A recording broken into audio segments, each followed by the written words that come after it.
Olá a todos, meu nome é Eduardo Rodrigues, eu sou o CEO da Appeal e hoje vamos falar um pouco de saúde e de simulação. A Appeal é uma startup de software que faz software que ajuda os hospitais a melhorar os seus cuidados através da simulação e hoje, durante estes 30 minutos, vamos falar exatamente sobre isso, porque é que a simulação pode ser útil para a saúde e pode ser útil para melhorar a saúde das populações. Como todos já devem conhecer e conforme eu também estou a partilhar, a simulação tem sido muito frequente de utilizar na aviação. Portanto, nós temos desde muito cedo simuladores de aviões que permitiam aos pilotos fazer exatamente aquilo que eles fariam se estivessem no ar, mas num ambiente completamente seguro. E isto transitou para a saúde e começou por ser importante para a saúde, particularmente no âmbito da formação. Mas aquilo que eu hoje vos vou explicar é como é que a simulação pode ser transversalmente importante para aquilo que é a melhoria contínua da saúde. E para isso nós temos que começar por perceber o que é a saúde. A saúde é extraordinariamente difícil de classificar e de definir. E, essencialmente, muitos de vocês que nos estão a ouvir agora não têm um background, não têm um fundo de saúde e provavelmente nunca se colocaram esta questão e sabem quando estão saudáveis e quando não estão saudáveis, mas definir efetivamente o que é saúde é extremamente importante para percebermos como é que podemos melhorar efetivamente a saúde. E, nesse sentido, a Organização Mundial de Saúde decidiu definir já há muito tempo a saúde como sendo o bem-estar completo, físico, mental e social. E isto é uma definição extraordinariamente interessante, se quisermos pensar um pouco sobre ela, porque diz-nos que a saúde é binária.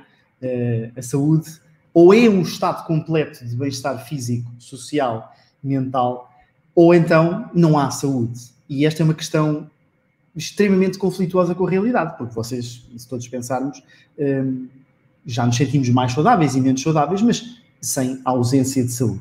E, portanto, eu questiono-me sobre exatamente isto. O que é a saúde? E se a saúde não é mais antes um gradiente, um espectro de possibilidades onde podemos variar entre ser mais ou menos saudáveis, mas que na prática reflete a nossa vida. E ao assumirmos que a saúde é um gradiente, este gradiente tem que ser possível de ser medido. E já vamos perceber como é que a simulação precisa de construir em cima destas fundamentações, em cima destas definições. E nós sabemos que, de facto, a saúde pode ser medida, a qualidade de vida pode ser medida e há inúmeras maneiras de medir a saúde. E se conseguimos medir a saúde, então o que é a qualidade da saúde?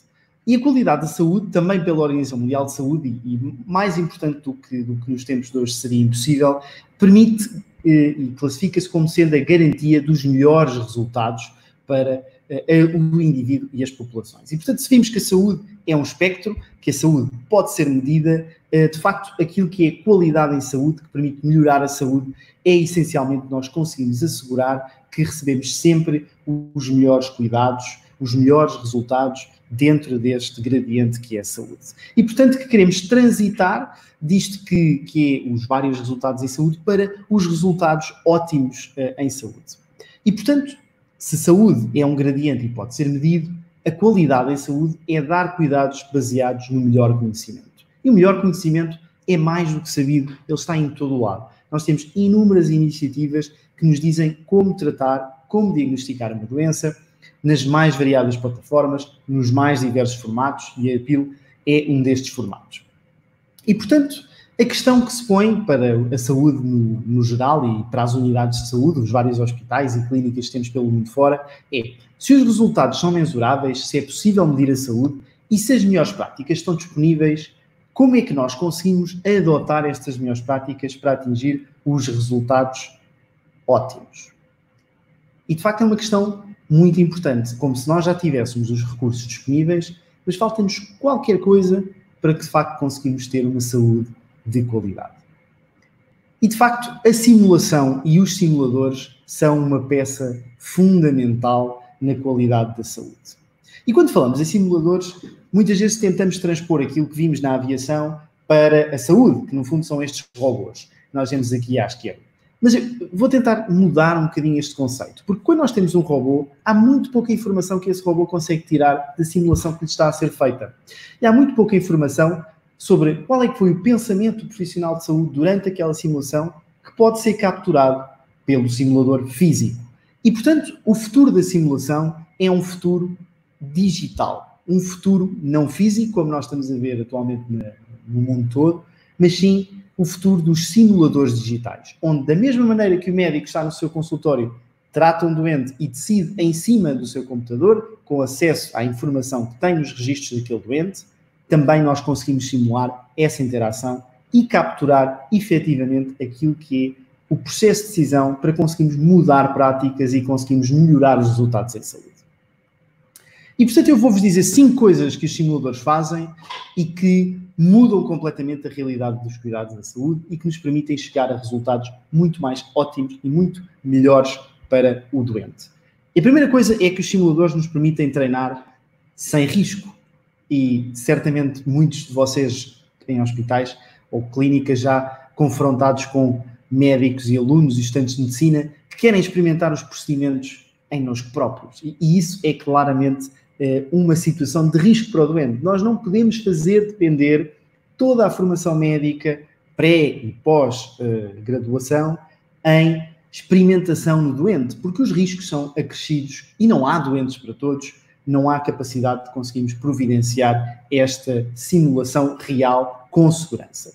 E por isso, quando nós olhamos para a forma de prestar bons cuidados e ter competência clínica, nós vemos que o topo da pirâmide, para além dos conhecimentos aplicados, da demonstração de como se fazer, é efetivamente fazer. Como é que nós conseguimos ganhar competência clínica sem conseguir experimentar fazer? E esta experimentação de fazer não pode ser feita nos doentes, tem que ser feita em simuladores físicos, mas principalmente simuladores virtuais que conseguem capturar esta definição comportamental das atitudes dos médicos. O segundo tema que eu gostava de falar é a capacidade que os simuladores têm de fazer autoavaliação e mudar comportamentos. E aqui já não numa fase em que o médico está a ser treinado, mas numa fase do dia-a-dia, em que o médico já está e já tem a sua carreira e o médico ou enfermeiro tem que se autoavaliar para mudar comportamentos. E questionamos-nos como é que o médico sabe que fez o que devia. Esta é uma pergunta muito interessante. E nós já vimos que a saúde pode ser medida. E isto é uma maneira que nós temos de conseguir perceber efetivamente se o médico fez ou não fez o que devia. Se os seus resultados são resultados bons, ótimos, ou se ficaram abaixo do esperado, ou mesmo se chegaram a causar dano para o doente. Mas, mais uma vez, os resultados não nos dizem exatamente o que é que aconteceu. E por isso a simulação pode-se e revela-se, particularmente a simulação virtual, numa forma muito clara de conseguir identificar os pontos onde os profissionais de saúde se afastam do esperado e, identificando estes pontos, garantir que com simulações repetidas e com feedback de autoavaliação, eu sei que nesta doença eu deveria ter prescrito outra terapêutica, outro medicamento mais solidificado pela evidência do que aquilo que nós conhecemos numa prática, por exemplo, tradicional. E neste sentido, eu vou-me aproximar daquilo que é uma prática clínica muito mais próxima daquilo que nós falámos há pouco, que é a melhor evidência, o conhecimento científico. E este processo tem que acontecer frequentemente ao longo do tempo para conseguir ter saúde de qualidade. Uma das terceiras opções para os simuladores é a capacidade de descobrir as práticas atuais.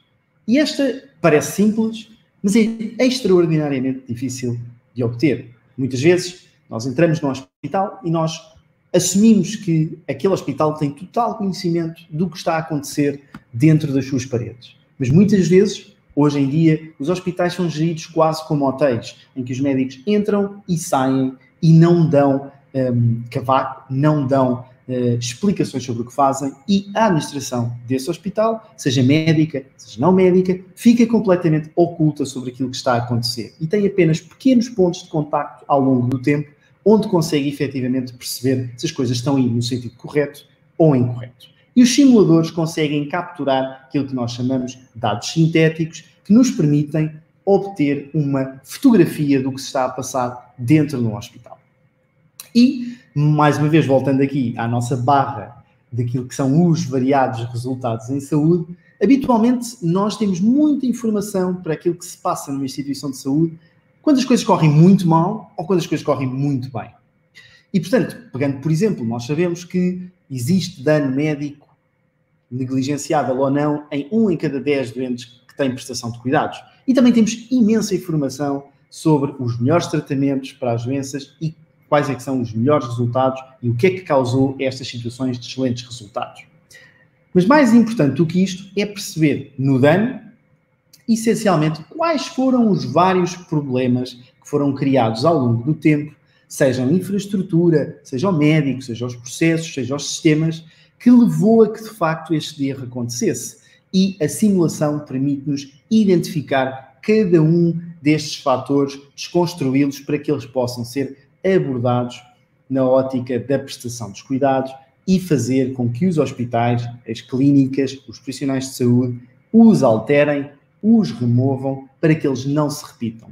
Isto porque, e este modelo que vocês veem nesta imagem é um modelo muito conhecido em saúde, é o modelo do queixo suíço, nós sabemos que não basta um erro para nós causarmos dano. É preciso existirem várias falhas latentes, há vários níveis do processo para conseguirmos anular todas as redundâncias que existem na saúde, dar estes fatores e garantir que os acidentes acontecem menos ou não acontecem de todo. Mas ainda mais importante do que isto, e de conseguir explicar o que é que correu efetivamente mal, é explicar aqueles problemas que não chegam acima da nossa secretária. São os problemas que nós designamos de subótimos. Como sabemos que, de facto, está a haver uma prestação de cuidados que ainda não está ao nível daquilo que é a prestação ideal para os recursos, para o doente, para o médico que temos no hospital? Esta é uma grande questão. Como é que nós identificamos e solucionamos aquela prestação de cuidados que está a ser ligeiramente abaixo do esperado ou moderadamente abaixo do esperado, mas que não se reflete efetivamente no doente em dano ou alterações que possam fazer ao doente reclamar ou expressar desagrado para com a prestação de cuidados. E por fim, ainda não por fim, mas em quarto lugar, os simuladores são também usados para testar novos procedimentos. E digo isto, como é que é esperado que seja implementado uma nova ferramenta num hospital, uma nova linha de cuidados num hospital, sem nunca ter sido testado? Isto não aconteceria na aviação, como vimos há pouco. Na aviação, temos pilotos de teste, temos aviões de teste equipados com um conjunto de sensores antes do avião ser levado para o ar. Na saúde, nós temos também um conjunto regulatório muito pesado, mas depois, quando a tecnologia chega ao hospital, chega à clínica, é importante percebermos que, da mesma forma que acontece no período antes destas tecnologias serem aprovadas para comercialização, da mesma forma como acontece na aviação, também a tecnologia e os novos procedimentos têm que ser testados nos hospitais, nas clínicas, antes de seguirem para serem aplicados em doentes. E os simuladores físicos e virtuais são extremamente importantes neste processo. Sem uma gestão da mudança, aquilo que nós vamos ver são hospitais com muita tecnologia, hospitais com alguns equipamentos, mesmo que não tenham muita tecnologia, mas que ninguém os sabe utilizar. E quando são utilizados, podem não ser utilizados para aqueles doentes que deveriam, de facto, receber esta nova tecnologia. E a simulação da utilização deste novo recurso num percurso do doente, num percurso da doença, numa linha de cuidados, é fundamental para nós garantirmos que numa unidade de saúde os simuladores são utilizados para testar, colaborar e mudar práticas. É importante percebermos, e isto acontece muito nos hospitais, tem um novo equipamento, uma nova máquina no bloco operatório, um novo meio complementar de exame, de diagnóstico, aliás, e a própria linha de colaboradores, todos os médicos, enfermeiros, auxiliares que estão no hospital, desconhecem o que é aquele elemento novo no seu hospital, o que é que ele faz, como é que deve ser aplicado e se sequer faz sentido para os doentes que têm e para os diagnósticos que fazem hospital. E os simuladores permitem, de facto, trazer toda a gente à volta desta nova tecnologia, testá-la, perceber se ela faz sentido e em que momento da jornada do doente é que faz sentido, e depois, efetivamente, que tudo está testado e que todos os problemas foram removidos e toda a equipa está a bordo, então sim, avançar para a disseminação dessa tecnologia. Por fim, e agora sim, os simuladores reduzem assimetrias. E a assimetria, o acesso à saúde, é um dos pilares da qualidade. Se nós não conseguirmos ter cuidados de saúde que são acessíveis facilmente pela população e por cada indivíduo, nós não vamos conseguir ter uma saúde de qualidade. Desde há muitos anos atrás que a saúde tem como pilar da qualidade, inclusivamente o pai da qualidade na saúde dizia isto, como o acesso. E o acesso está intimamente ligado às assimetrias. O que é que eu quero dizer, de facto, com assimetrias? Eu trago-vos esta frase que diz que muitas vezes quem só sabe usar um martelo, todo o problema é um prego.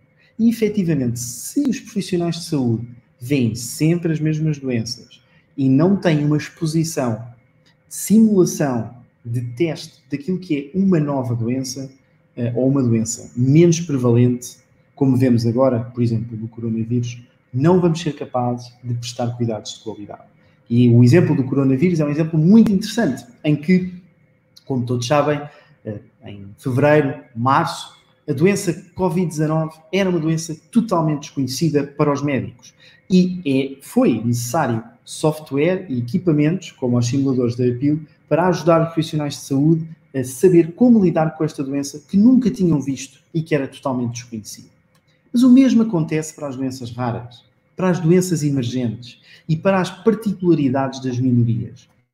Como é que nós conseguimos treinar uma força de prestação de cuidados constituída por médicos, enfermeiros, auxiliares e outros tipos de profissionais de saúde que consiga estar igualmente habilitada a tratar uma doença que vê todos os dias ou uma doença que vai ver de 10 em 10 anos?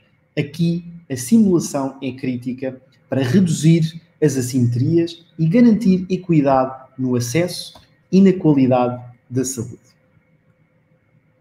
E por isso, já estamos mesmo no final e queria deixar também algum espaço para perguntas da vossa parte.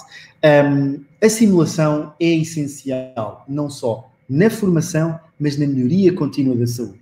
Naquilo que é empurrarmos a saúde em direção aos melhores resultados e não nos deixarmos ficar por resultados que são subótimos ou resultados que são aquém do esperado. Como já vimos, a saúde pode ser medida, as melhores práticas estão disponíveis e a simulação virtual é este catalisador que nos permite trazer todo este conhecimento para o terreno e garantir que os melhores resultados são atingidos para todos os doentes, sejam doentes com doenças frequentes, sejam doentes com doenças raras. E por isso termino dizendo-vos para visitar as nossas simulações virtuais em apilhealth.com e agora deixo aqui algum espaço para nós falarmos sobre perguntas ou questões que possam ter. Obrigado.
Temos aqui uma primeira pergunta que é como é que vemos os simuladores alterarem profundamente a educação formal? Ora, tem-se visto já em grandes faculdades pelo mundo fora que a simulação neste momento, e até à data, estava muito focada na última parte do processo da formação médica. E, portanto, na parte pós-graduada, onde tínhamos simuladores muito avançados. Neste caso, a simulação tem que ser trazida para as primeiras fases da educação formal em medicina, em enfermagem. E quando eu digo simulação, eu não estou a falar de técnicas, eu estou a falar de todo o processo de raciocínio clínico, que em inglês designa um termo muito conhecido nesta área, que é o clinical reasoning, que se traduz para raciocínio clínico, e como é que o raciocínio clínico pode ser moldado através de simuladores virtuais. É muito frustrante para um estudante de medicina ou para um médico chegar a uma fase da sua carreira e não ter uma forma estruturada de receber feedback. Ora, os simuladores virtuais conseguem fazer com que um estudante de medicina, desde cedo, comece a processar informação clínica de uma forma estruturada e acompanhada por recomendações do sistema. E, portanto, nós vemos desde muito cedo a formação médica a ser influenciada pela simulação. A simulação deixa de ser uma coisa do pós-graduado ou deixa de ser uma coisa muito simples de palpação ou de auscultação e passa a ser, desde cedo, uma simulação de todo o processo de raciocínio clínico. Temos aqui também mais outra pergunta. A pergunta claramente a ver com a realidade que nós estamos a viver hoje, da telesaúde. Todos os hospitais tiveram forçosamente que, mesmo sistemas de saúde inteiros, tiveram aquilo que nós chamamos hoje uma digitalização precoce. E a digitalização precoce tem um problema. É que neste momento nós estamos a transpor para, no fundo, um meio digital, um canal digital, um processo que não estava estruturado. Neste momento, aquilo que nós estamos a ver na maior parte dos sistemas de saúde é a transposição de uma consulta telefónica, uma consulta presencial para uma consulta telefónica. E isto não é telemedicina. Telemedicina é muito mais do que isto. Simplesmente transpormos da mesma forma um contacto presencial com um contacto digital é totalmente errado. A simulação tem aqui um papel muito importante. Mas antes da simulação, é importante que se perceba que toda a jornada de cuidados para uma doença tem que ser estruturada. Eu tenho que criar um plano de cuidados para uma doença, olhar para este plano de cuidados e perceber o que é que eu posso transpor para uma consulta em telemedicina. O que é que eu posso passar para telemonitorização? O que é que eu posso passar para um contacto proativo do sistema de saúde ao doente, que não tem necessariamente que ser uma consulta, mas com vista a fazer o follow-up de uma consulta anterior ou de uma terapêutica instituída. Toda a jornada tem que ser passada para o digital e olhando para o contínuo de cuidados. Tendo em consideração que, ao olharmos para o contínuo de cuidados, a simulação permite testar esta relação que nós temos com um doente que agora é um doente virtual e que antes era um doente físico. E toda esta relação muda. Nós temos que simular e treinar como interagir com um doente virtual e isto é totalmente diferente do que interagir com um doente físico. Não só a garantia da privacidade, a necessidade de percebermos se aquela doença tem critérios para poder ser, de facto, monitorizada ou acompanhada através de uma teleconsulta e muitos outros pormenores têm que ser treinados e testados, porque se nós sabemos que os profissionais de saúde já veem a sua empatia questionada pelos doentes nos dias de hoje em consultas presenciais, a transposição para o digital pode afetar ainda mais a empatia que os médicos passam aos doentes e a compaixão que eles demonstram aos doentes, e isto tem que ser treinado porque nós sabemos que a relação médico-doente tem potencial para ser digitalizada, mas precisa de treino e de estrutura. E a simulação tem naturalmente um papel fundamental neste processo. Não sei se temos mais perguntas, ia só ver se podiam pôr aqui no chat. Se não tivermos mais perguntas, acho que podemos fechar.